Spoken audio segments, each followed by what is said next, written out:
Students, Jai Hind, welcome to my YouTube channel. Students, the only thing in your control is effort. That's all, and that's everything. Believe me, it is only through your consistent, persistent, dedicated effort that you can do everything, whatever are your dreams. It's only through consistency in your studies that you can understand the concepts and you can therefore be able to enjoy your studies. With that positive note, students, let's begin today's session. Today, after the completion of this theoretical concept, since it's entirely over, now in this particular session, we are going to discuss some numericals based on work, power, and energy. And students, these are some selected questions, right? So let's start with the first question then.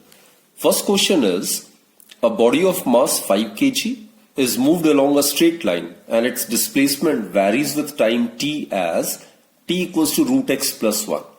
We are supposed to find out the work done in moving the body for the first 10 seconds, right? So here it's given that t equals to root x plus 1. So we can rearrange the terms. So it can be written as root x is equal to t minus 1. Right, students? Now on squaring both the sides, we get, on squaring both sides, we get x, it would be equal to t minus 1 whole square, or x, it would be equal to, it is in the form of a minus b whole square, so it is a square plus b square minus 2ab, right? So basically what our objective is to find out the work done, and for that work done is scalar product of the force and the displacement. In order to find out the force, we need to have mass, which is given to be 5 kg, and then multiply the mass with the acceleration. And students, acceleration can be determined from differentiation of velocity with respect to time. And in order to get the velocity, we need to differentiate displacement with respect to time, isn't it? So that is our approach. So displacement, its variation with time t is given. Therefore, velocity would be given by differential coefficient of displacement with respect to time, right? Differentiation of t square with respect to t is 2t. 1 being constant, differentiation of constant is 0. Minus 2t. Minus 2 can be taken outside the differentiation. dt by dt is 1. So we'll be left with minus 2t minus 2. Right? And in SI, it would be in meter per second. Also, students, now, as I've told you, we need to find out force. Force is mass into acceleration. So from this expression of velocity, we need to find out acceleration. So acceleration, we are aware, it's a time rate change in the velocity. In calculus, it is given by the differential coefficient of velocity with respect to time. So substitute this value of v over here. So what you get is d by dt. In place of v, we can write 2t minus 2. 2 being constant can be taken outside. dt by dt is 1. And differentiation of constant is 0. So we'll be left with only 2. So acceleration in SI is 2 meter per second square. Therefore, students, the force acting on the body, it is given by mass into acceleration. Mass is given to be 5 kg. Acceleration is found to be 2 meter per second square. So it is 10 Newton, isn't it? So we have obtained the force. Now displacement in the first 10 seconds. Initial displacement. Let us find out initial displacement, that is at t equals to 0. This is the expression for the displacement, equation 1. Let us find out the initial displacement. Initial displacement is at t equals to 0. So it would be 0 square plus 1 minus 2 into 0. So that will give us 1 meter. Similarly, displacement of the body during 10 seconds, right? So it will be given by, substitute the value of t as 10. So what we get is 100 plus 1 minus 20. So it is 81 meter. Therefore, displacement of the body in the first 10 seconds. The displacement of the body in the first 10 seconds will be, suppose it is denoted by S, it will be equal to 81 minus 1, right? Obviously, this is the initial displacement of the body and this is the displacement of the body during 10 seconds. So, in the first 10 seconds, the displacement of the body would be x10 minus x0, that is 81 minus 1, that is 80 meters. And therefore, students, work done, it is force multiplied by the displacement of the body along the direction of the force applied. So, force is 10, displacement in the first 10 seconds is 80. So, what we get is 800 joule. So, this is the answer of the first part. Right, students? So, 800 joule of work is done in moving the body for the first 10 seconds. Well, now let's proceed to the next question then. Again, it's a very, very interesting and important question. A body of mass m is moved along a straight line by a machine delivering a constant power P. P over here is given to be constant. We are supposed to find an expression for the distance moved by the body in terms of time t, right? In terms of m, p and t. M is the mass, p is the constant power, t is the time. Clear, students? So here mass m is given, right? And suppose x is the distance moved by the body. So let x be the distance moved by the body.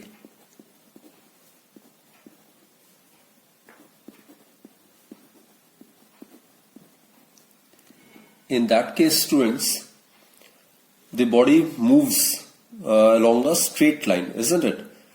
So, in that case, what we can do is, suppose A is the acceleration and x is the distance moved by the body, suppose in time t. Then, using third equation of motion, we are aware v square minus u square is equal to 2as, isn't it? The distance covered is x during time t, right? And the body starts from rest. So, what we get is, since u is equal to 0, therefore v square minus u square, that is 0 square, is equal to 2ax, or the acceleration of the body would be v square divided by 2x. Clear, students? Now power is given by, we are aware power, it's given by force into velocity, provided the direction of motion of the body is along the direction of the force applied. Obviously, it is this case only. So F into V. So F is mass into acceleration multiplied by velocity. So you can substitute the value of acceleration from here. So what we get is V square divided by 2x into V. So therefore, power P is given to be m v cube divided by 2x. Clear? We are supposed to find out the expression for the distance, right? So here, let's find out the expression for v. V cube, it may be written as twice px divided by m, or taking cube root on both the sides. What do you get is v is equal to twice px divided by m to the power 1 by 3. Now students, look, velocity, we are aware it's the time rate change in the displacement. So this is the instantaneous velocity. In calculus it is given by dx by dt. Therefore, substitute this value v over here. So dx by dt, it will be equal to twice px divided by m to the power 1 by 3. Clear, students? It can also be written like this. I mean, we can rearrange the terms. So what we get is, after rearranging the terms, we get x to the power 1 by 3. When it comes over here, we'll be left with x to the power minus 1 by 3 dx, and here it will be 2 pi by m, same, the entire term is constant. Power, as per the quotient, it's given to be constant, mass of the body is constant, and dt will come over here. Now students, our objective is to find the expression for the distance. So x is to be determined, right? So now in order to find out the value of x, we need to integrate it by taking suitable limits, and pm is constant, it's given. So now integrating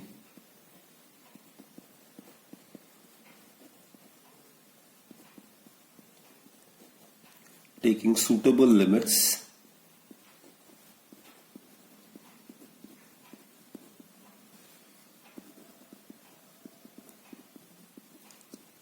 we get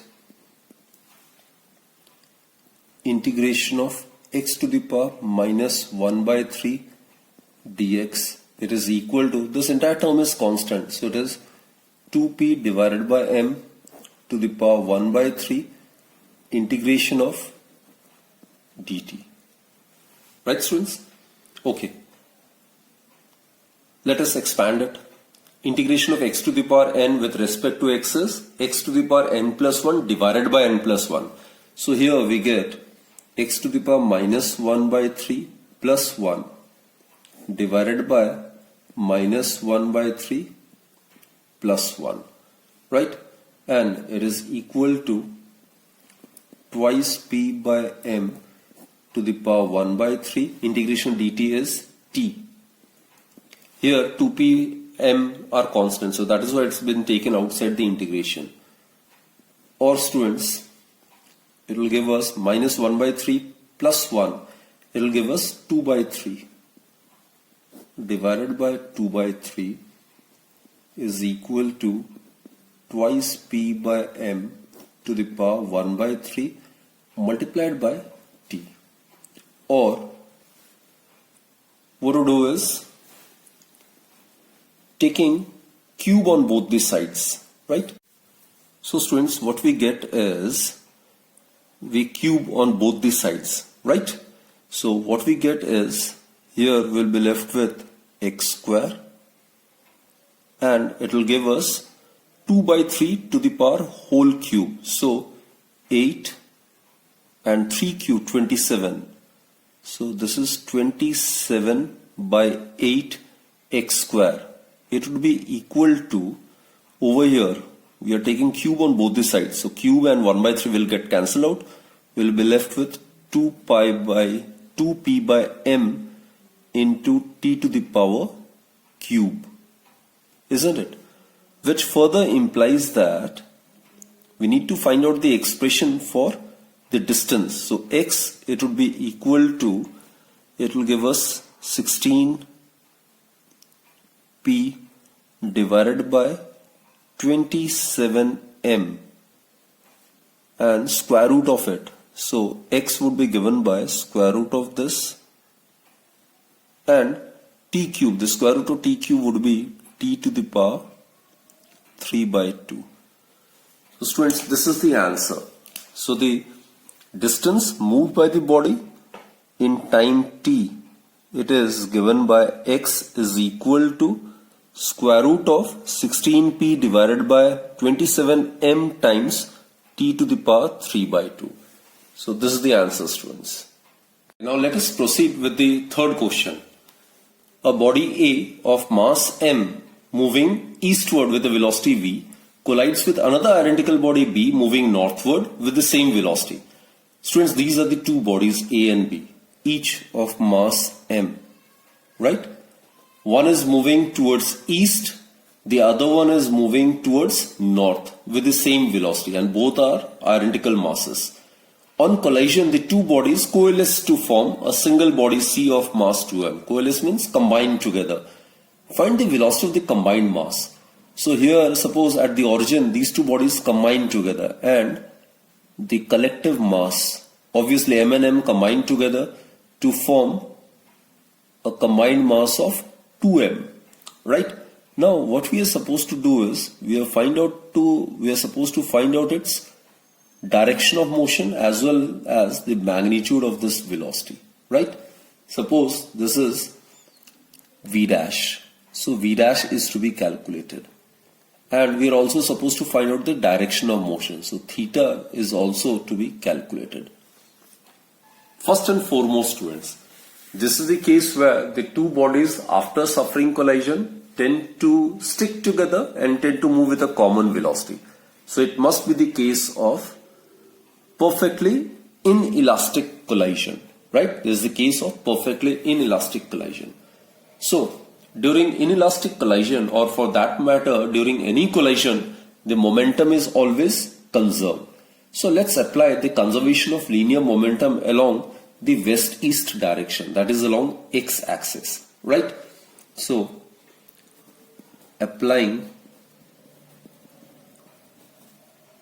law of conservation of momentum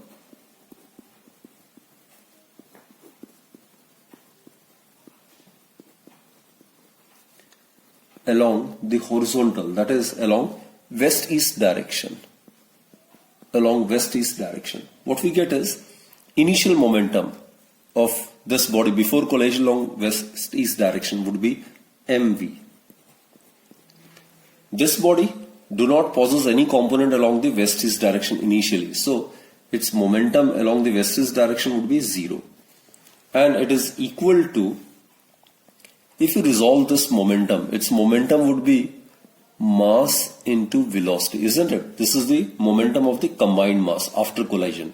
So if you resolve it, this component along the west-east direction would be twice mv dash cos theta, isn't it? While this component of the momentum of the combined mass along the south-north direction would be twice mv dash sin theta.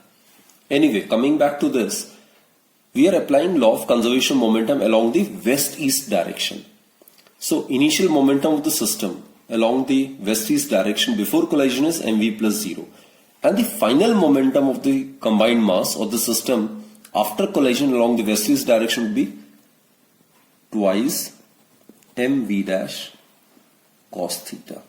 Get cancelled. So what we get is v dash cos theta is equal to v by 2. Right? Put this as equation number 1. Now students, let us apply the law of conservation of momentum along the north-south direction, right? Along the y-axis, along the vertical axis. Clear? Now applying conservation of momentum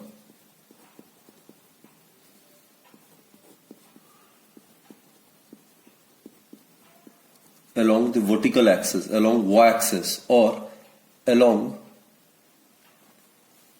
north-south direction. Along north-south direction, that is along y-axis. What we get is initial momentum of this body A along the north-south direction would be 0. And the momentum of body B before collision along the north-south direction is m into v. And it will be equal to the final momentum of the system after collision along the north-south direction, that is 2mv dash sin theta. Its direction is along the vertical axis, right? So it is twice m v dash sin theta. So what we get is v dash sin theta, it is again equal to v by 2. Clear, students? So now what we need to do is, it is v dash cos theta and it is v dash sin theta. So as to eliminate theta, we can square and add. So squaring and adding 1 and 2.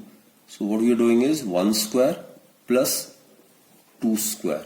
We get v dash square cos square theta plus v dash square sin square theta. That will give us v dash square. And it would be equal to v square by 4 plus v square by 4, isn't it? So it will give us v square by 4 plus v square by 4. That is, v dash square would be equal to v square by 2.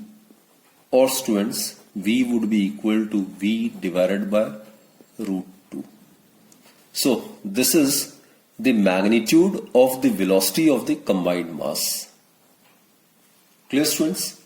So the combined mass after collision will tend to move with speed of V by root 2. Now let's find out the value of theta. For that you can substitute this value of V dash in either of these two equations. So from equation 1 what we get is, in place of V dash substitute V by root 2. Cos theta is equal to V by 2. V get cancelled, so we get cos theta is equal to root 2 by 2. Right? So it is equal to 1 by root 2. That is, cos 45 degrees is 1 by root 2. That is, theta is equal to 45 degree. So the combined mass after collision, it will tend to move along the northeast direction, or making an angle of 45 degree with east or north direction. Right, students? Now let us concentrate on question number 4. Two blocks of masses, M1 is of 2 kg and M2 is of 5 kg. This is given to be of 2 kg and M2 is given to be of 5 kg, are moving in the same direction and along a frictionless surface with speeds of 10 meter per second. This is U1 and this is U2, 3 meter per second respectively. M2 being ahead of M1, right? This is a spring of spring constant 1120 Newton per meter. It is attached to the backside of M2. Now obviously U1 being greater than U2, this body at some moment will hit or strike this body of mass M2, right? So as a result what happens is, the spring will get compressed and the system as a whole will move with a common velocity. So we are supposed to find out the maximum compression of the spring when the two bodies collide. So students, it is again the case where the two bodies after suffering collision tend to in a manner stick together and will tend to move with a common velocity.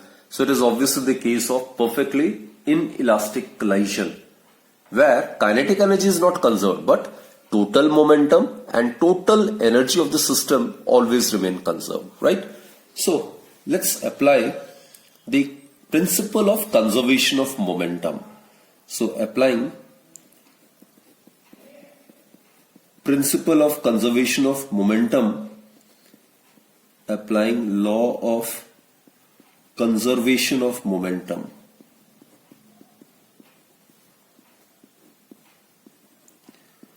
What we get is initial momentum of the system, it will be equal to the final momentum of the system. So initial momentum of the system before collision, it will be equal to m1u1 plus m2u2. All are moving in the same direction even after collision, right? So it is equal to, after collision the two bodies stick together so that they move with a common velocity. So combined mass would be m1 plus m2. And suppose the common velocity with which the two bodies move after collision is v, right? So let's substitute this value and get the value of common velocity. So m1 it's given to be 2, u1 is given to be 10, m2 is given to be 5, u2 is given to be 3. It is equal to 2 plus 5 into v. So students, you can check it. So v, it would be equal to 20 plus 15, 35, 35 divided by 7. So it will be equal to 5 meter per second, right? So this is the common velocity with which the two bodies after collision will tend to move along the same direction of motion. Clear? Now as I've stated, students, it can be checked that the kinetic energy of the system is not conserved. It is the case of inelastic collision. In fact, the loss in kinetic energy of the system will be stored in the compressed spring as its potential energy. And if the spring get compressed by x, then its potential energy is given by half kx square. And students, we are aware, law of conservation of energy is valid everywhere, right? Any type of collision, the conservation of momentum and the conservation of total energy holds valid. So, total energy is conserved. Since total energy is conserved, kinetic energy is not conserved, but the total energy is always conserved. That is, the total energy of the system before collision, it must be equal to total energy of the system after collision, right? So, total energy of the system before collision, it must be equal to the total energy of the system after collision, right? So this is as per the law of conservation of energy. So total energy before collision, it is in motion. So the energy possessed by this body, by both the bodies, by virtue of the motion, would be in the form of its kinetic energy. So the equation would be half m1u1 square plus half m2u2 square. This is the total energy of these two bodies before collision. And after collision, the two bodies stick together and move with common velocity v, right? So it will have kinetic energy by virtue of the motion of the combined mass. It will be given by half m1 plus m2 into v square. V is the common velocity. Plus, as it collides, then the spring will get compressed and a part of the kinetic energy will get converted into the potential energy of the spring. So if the spring get compressed by x, then its potential energy, the elastic potential energy, is given by half kx square. Now students, look, m1, u1, m2, u2, v, k, all the values are known to us. We simply need to substitute the value and get the expression or get the answer for x, right? Let's do it. So what we do is half will get cancelled. So m1 is 2, u1 square, it will be 100, plus m2, it is 5, u2 square, it would be 9, is equal to half will get cancelled from both the sides. m1 plus m2, 5 plus 2 would be 7, multiplied with v square. Common velocity is 5, so its square would be 25. Plus k, the value of k is 1120, multiplied by x square. Clear, students? Therefore, 1120x square, it would be equal to, this will be 200 plus 95, it will be 45, minus this will be 175. Isn't it, students? That is 1120x square, it would be equal to 25, 70, or x square, it is equal to 70 divided by 1120. So that will give us 35 divided by 560, isn't it? So that in turn will give us 5 by 80 or 1 by 16. X square is 1 by 16, which implies that, students, x would be equal to 1 by 4 meter. That is, x is equal to 0.25 meter. So this spring will get compressed by 0.25 meter. This is a very, very interesting question. It's a very important question, students. A bullet of mass m moving with horizontal velocity v strikes a stationary block of mass m, which is suspended by a string of length L, right? So this is the situation. This is a wooden block which is initially stationary of mass capital M, and this is a bullet of mass small m, and it is fired with a horizontal velocity v. Clear, students? And this wooden block is suspended with the help of a string of length capital L. It's given. Now, as per the question, the bullet gets embedded in the block. The bullet gets embedded in the block, and then obviously the wooden block along with the bullet inside it will tend to move through some distance. It will get raised through some height, right? So as it moves from here to this particular point, we are supposed to find out the maximum angle which the string makes with the vertical. So theta is to be determined, right? So it's a very, very interesting question. So this figure shows a block of mass capital M which is suspended by a string of length capital L, and initially it is at position A, right? Now when a bullet of mass small m moving with velocity v strikes against the block, the bullet is given to get embedded in the block, and the system as a whole, it moves to the position B, making an angle theta with the vertical. So this angle theta is to be calculated. Clear? So the bullet gets embedded over here. Now as the bullet gets embedded into the wooden block, therefore after collision the bullet as well as the wooden block tends to move with a common velocity. So this is an example of perfectly inelastic collision. So immediately after collision, suppose this system of this block and the bullet moves with common velocity v. Suppose it's given by v.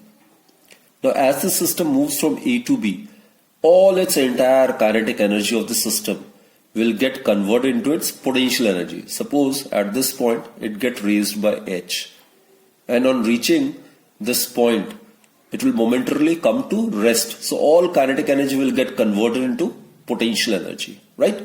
So let's try to find out the expression for theta. First and foremost, students, if it gets raised through height h, then the remaining length would be L minus h as shown in the diagram. So it's a right angled triangle, isn't it? So let's convert this h in terms of L and theta. So it's a right angled triangle. Consider cos theta over here. Cos theta would be base over hypotenuse. This is the length of the string, it will be L. So cos theta is base, that is L minus h divided by hypotenuse. So it is L minus h divided by L, or it is equal to 1 minus h by L, right? So cos theta is equal to 1 minus h by L. Put this as equation number 1. Actually our objective is to find out the expression for this theta only, right? Okay, now what to do is, we have considered capital V with the velocity of the combined mass of the bullet and the block. Now according to the principle of conservation of momentum, students, again I must remind you, whether it's the case of elastic collision, inelastic collision, or perfectly inelastic collision, total momentum and total energy of the interacting bodies always remain conserved, right? So in this case, applying the conservation of momentum, so let's apply conservation of momentum. So applying conservation of momentum, we get initial momentum of the system, initial momentum of the bullet along horizontal direction, it's mv, plus initial momentum of the wooden block, it will be m, and initially it was at rest, and it is equal to the final momentum after collision. After collision, the bullet gets embedded into the block, so the mass of the combined system would be capital M plus small m, and its common velocity is considered to be capital V, isn't it? So which implies that capital V, it would be equal to small m divided by capital M plus small m into small v. Small v is the mass of, velocity of the bullet. Put this as equation number 2. Clear? Now let's apply the conservation of energy. Applying the conservation of energy. Total energy is always conserved. So total energy at point A must be equal to total energy at point B. At point A, students, the entire system moves with velocity v, right? And this is the reference line. So it will possess only kinetic energy, no potential energy. So it will be half capital M plus small m v square. This is the common velocity. And at this point, all its kinetic energy will get converted into potential energy, because at the extreme position, the system will momentarily come to rest. So here it would be capital M plus small m GH, right? So capital M plus M will get cancelled on both the sides. So it implies that H, it would be equal to V square divided by 2G, right? So you can substitute this value of V from here. So what we get is M square small v square divided by twice capital M plus small m whole square into G. Put this as equation number 3. Now students, the main objective is to find out the value of this theta. Since we have obtained the value of H, now let's substitute this value of H over here and we can get the value of theta, right? Therefore, from equation first and third we get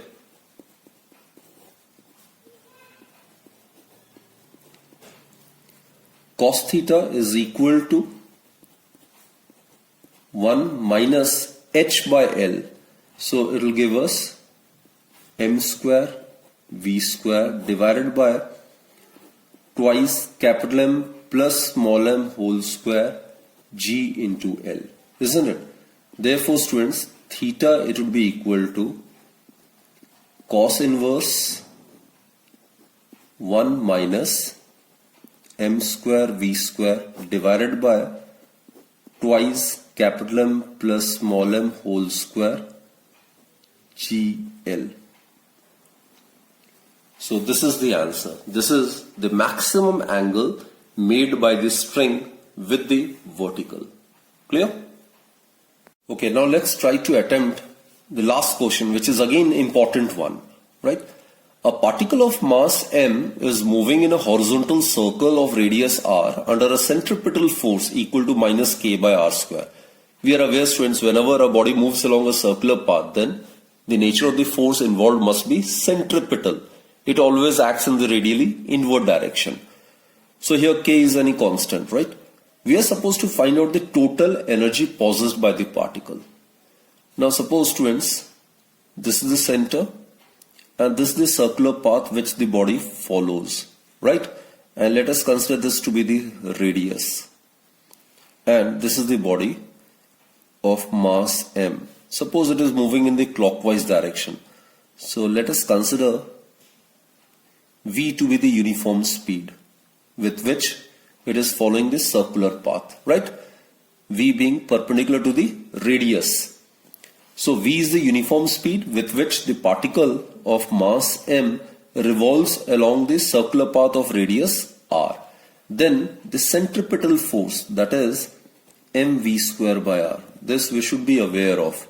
The centripetal force always acts in the radially inward direction.